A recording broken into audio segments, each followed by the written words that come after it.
Hi everyone. So today we're going to change, I've already got one of them changed as you can see, but we're going to change the other one, the other front A-arm on this Traxxas Bandit.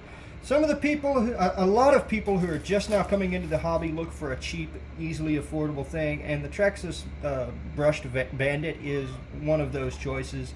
So I'm going to treat this as if anybody watching this is brand new and is afraid to take this thing apart to replace an A-arm. First off, guys, if you can build Legos, you can work on these cars. It's not complicated. All we're going to do here to replace this bottom A-arm, right, we're going to take out this screw, and this screw. We're not even going to take the wheel off to do it.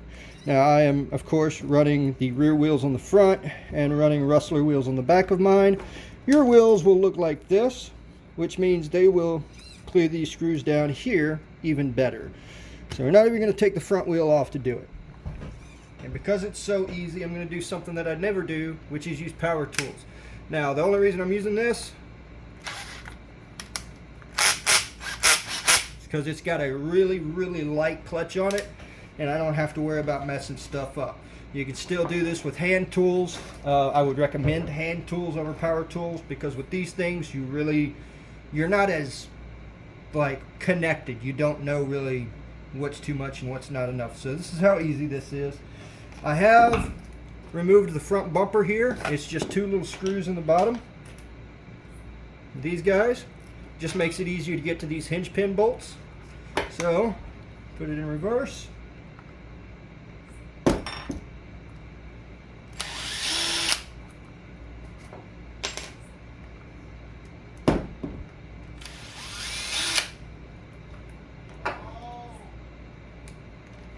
Here's something in the background. My brother's playing the game. So that sounded really bad. It was just the clutch. Just the clutch slipping. So in reverse, this thing doesn't even put down enough power to break screws loose in some cases. There you go. That front arm is now off. You're going to do the same exact thing, but in reverse when you're swapping these out.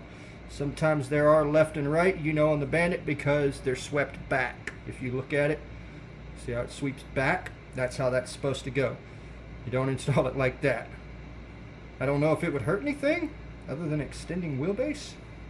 Maybe. Anyways, this is the proper way that they go. So we're going to toss that shock out of the way. Take this guy, put him back right there. You got two of these, remember. One's longer than the other. The short one goes on the outside. Long one goes on the inside. There we go. Put this back forward.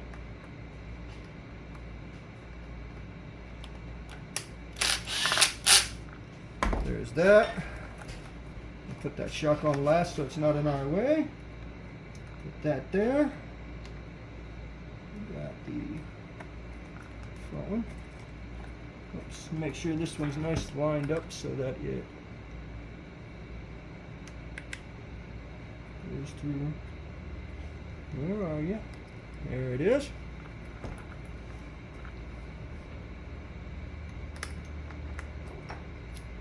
Wish I had a different bit. It would make this a ton easier. There's that. And then because the screw is on the inside here, we're going to put it on the inside here.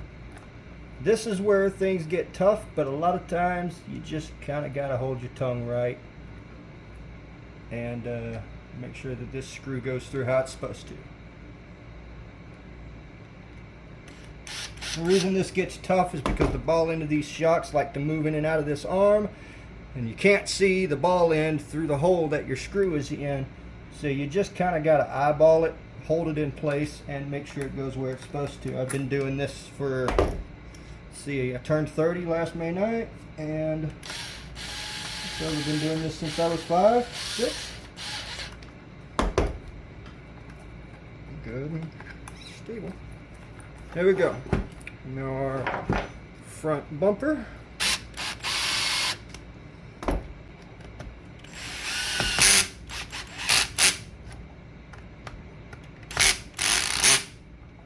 There we go.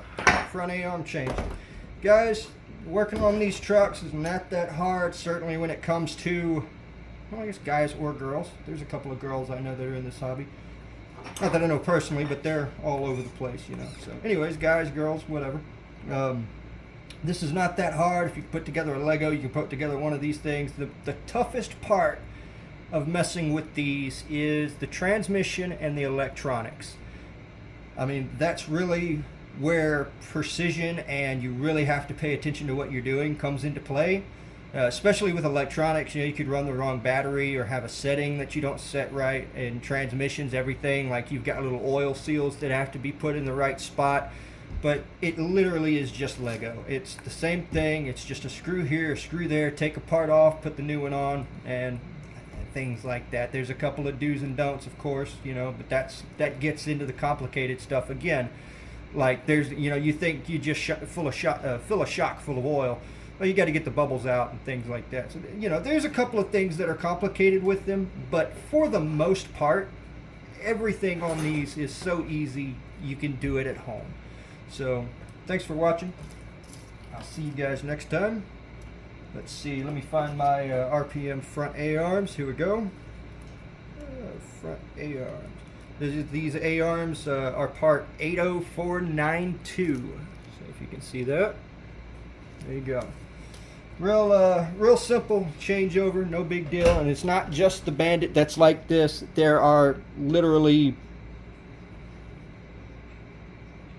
probably hundreds of models. It's the same thing. It's just 2-hinge pins. Some of them may be a bit different, look different, but it's the same basic principle. So thank you for watching. I'll see you next time.